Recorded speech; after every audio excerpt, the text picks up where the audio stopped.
Hello there guys, what is going on? Daniel Childs back here again for another edition of Let's Talk Chelsea.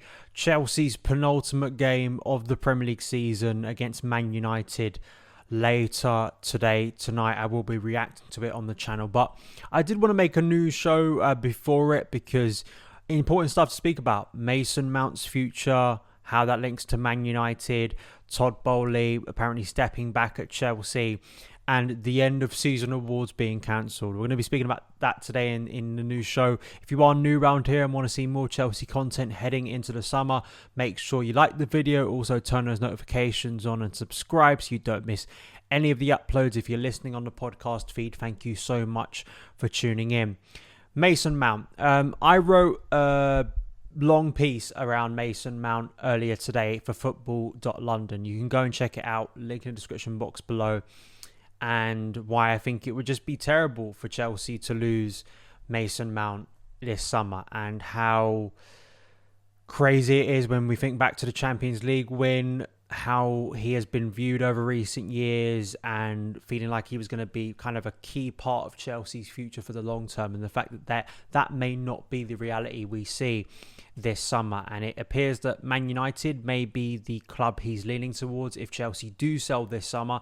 This is David Ornstein from The Athletic reporting this, that the Chelsea midfielder Mount is leaning towards a move to Man United, and talks are expected between the two clubs in due course.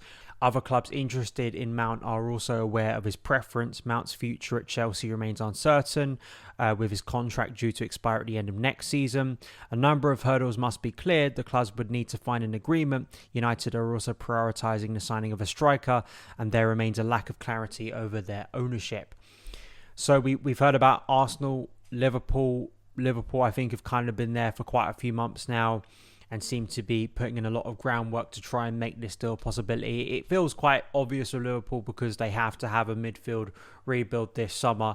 But Arsenal too are going to want to really improve on what they've done this season. And Man United, of course, need to go up to that next step with Erik ten Hag. All those clubs, you could see why Mount would look at them and feel like they could be good options for him. It's a little bit convenient because before we played Liverpool away from home, I remember a Guardian piece coming out around Liverpool's interest in Mason Mount. And a few hours before, or it was actually last night, this broke, very similar. It's Man United, just before we played Man United at Old Trafford. So these stories can feel a little bit convenient given the nature of Chelsea's upcoming fixture and the narrative and all of that stuff. But it's bad, and I think rather than just focusing on Mason Mount here, I really do fear what it's going to do for the new ownership PR-wise, and also for Pochettino coming in, because, as I've stressed, you need to have a situation that sees Chelsea fans, Stamford Bridge feel like a positive environment again. And I think the main difference that I point out in my piece in terms of losing Mason Mount, if you think it's not that big of an issue, is when we've lost players to rivals in recent years, the likes of Petr Cech, David Luiz, Willian, Nemanja Matic, this season Jorginho, a lot of those players had come to the end of their career, were aging, or we feel like, and I think the evidence since has proven it, we have got the best years of their career. So it feels like even though you are losing a player to a rival, you're not losing their prime years. You've already got those prime years. I mean, even Eden Hazard has kind of proven this with his injury record since Chelsea got the best of Eden Hazard quite clearly. So it still feels like Chelsea are kind of near the top of the food chain in football. This move, I think, would be a massive sign that could be changing, with Mount going not even in his prime years, not even 25 years old yet, and going to one of our main rivals and spending the prime years of his career elsewhere.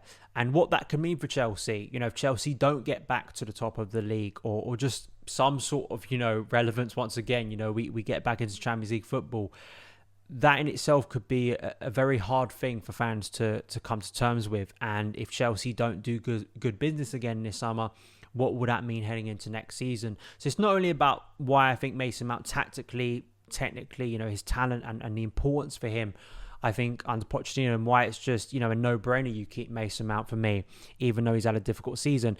I think it's the reputation side of things and what it kind of represents about Chelsea, and something that I'm sure the new ownership, when they took over last year, don't want, particularly Todd Boehly. Bloomberg reporting that Boehly is stepping back at Chelsea After the worst season in 29 years, the US businessman is now spending about 20% of his time on day-to-day activities at the West London club, according to the People.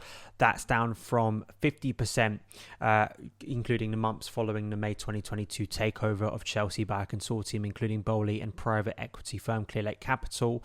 A spokesperson for Chelsea declined to comment. Boehly also declined to comment, while a representative for Clearlake couldn't be immediately reached for comment. I guess the perception from this will be that he's stepping back because it's gone so wrong, rather than was this always the plan. And I think if we look back to last summer and we think about some of the early reporting around him, was that Chelsea were going to look to get the people in place. And to be honest, Boehly has said as much when he's done interviews around the Dodgers, in terms of getting the expertise in place, and then you step back and you hope that the business itself or the sports team in itself will function. So I can understand from, again, if you look at the contrast, the headline of worst season in 20, that's the reality. It's not, it's not trying to spin anything. That is exactly what has happened. So I can understand people looking at that and putting two and two together.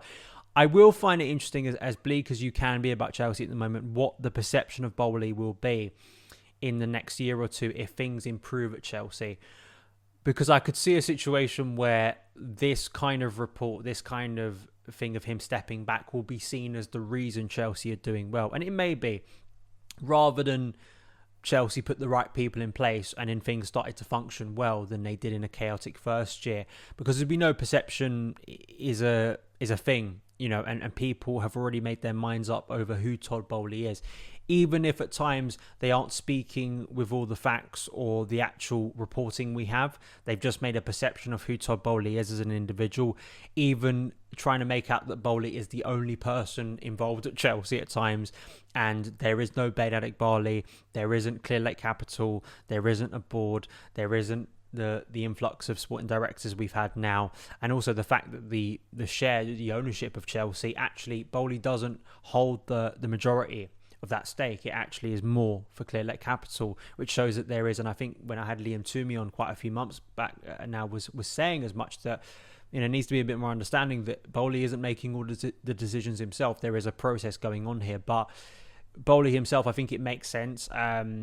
And particularly, as I've stressed before, if you're not going to do the communication at the end of the season, which I think would be helpful to fans, an actual official communication, because we keep on seeing Boehly either in private events or go to conferences and speak about Chelsea. And I think Chelsea fans are right to be a little bit frustrated given the problems we've seen on the pitch and not feeling like they're being spoken to directly. Why is it okay to go to places where you are being filmed? Boehly, these quotes come out. He speaks to Gary Cottrell. I know I've made this point before, but I really do think after what has been such a horrendous season where people are concerned about their ownership, concerned about where the club is heading, I think some clarity and some honesty over that would be helpful. But it seems like he's going to step back now, which is also, I think, a sign of getting at least a sporting structure side of the thing in place now. The final thing to speak about is a new low, which is scrapping the end of season awards. And Nazar Kinsella reported this after a miserable men's team campaign. The club apparently felt a ceremony at Stamford Bridge would be inappropriate given they are languishing in the bottom half of the table and will register their lowest ever points total in the Premier League. Awards for the men's player of the season, academy player of the season and goal of the season will instead be presented before their final home match against Newcastle this Sunday. Yeah, I mean, what were you going to do it on? And, Thiago Silva's player of the season, it's so clear he's probably going to win it. And academy player of the season, I think that Lewis Hall has to be in the mix for that, given his breakthrough, or at least significant breakthrough into the first team this season. I know obviously that could be a little bit harsh on those players who have been performing at the academy level, but I think Lewis Hall has had a really good year for him in his career, and hopefully will be a transformative one in years to come for him at Chelsea. But in terms of this, it is a little bit harsh from just looking at the headline from, the women's side of things, because the Chelsea women's team has continued to set the standards as the best club or the best team at Chelsea. On course now, if they beat Reading, to win a fourth consecutive WSL title. Although they did get knocked out by Barcelona in the Champions League, that was a much closer affair than the last time they faced Barca, who are an incredible team, and they won the FA Cup against Man United. So Emma Hayes continues, and her players continue to maintain the standards at Chelsea, even through the chaos that we have seen impact the men's side of things. But that So apparently they are going to still hold an event to celebrate the end of the season after this weekend, which is good. But, I think we've got to stress here that it isn't Chelsea overall who have been shambolic. The women's team continues to set the standards, and that needs to be brought up, because they are the team that for some years now have shown what Chelsea on the men's side used to be and what the men's side should be aiming for and have to be aiming for in the coming years. But I understand this, I truly do, and it's just embarrassing, on the men's side to have this, and how bleak things are, and how, I know there's been some discussions I've had with people who go into the game on Sunday of how many people are actually going to stick around at full time. I do think more will stick around than probably are anticipated, because it is just kind of one of those things. And I mean, maybe if we lose heavily, that could change the mood, but if you consider that it could be, say, Mason Mount's last time inside Stamford Bridge, it could be Cesar Azpilicueta's last time as a Chelsea player, others too, who were involved in the Champions League win. And even with my great frustration of some players, you've still got to thank them for that. And I think that it'd be a bit of a shame if this toxic kind of, if it ends in a very toxic way. I understand people got a very valid argument when they turn around and go, the players haven't given us much to feel joy and feel pride from this season, but I don't think it will be as dramatic as that. But it reflects how just truly awful it has been, and it doesn't reflect well on the ownership that they've scrapped the end of the season. Even if from a PR point of view, I think they could understand how bad that would look, given how awful it's been. But let's just hope this is a low point and it can only go up from here. We hope. That is it for today's news show. As I say, I'll be back later today to give you my thoughts on the Man United game. Let's hope it's a positive performance and result. But given the nature of this season, it has been pretty dreadful. But we're nearly there, guys. We're nearly there at the end of the season. Nearly there. And hopefully a brighter one next term. You can follow me on Twitter at SonOfChelsea. Please go and check out that Mason Mount article on Football.London. And I will see you again very soon. All the best.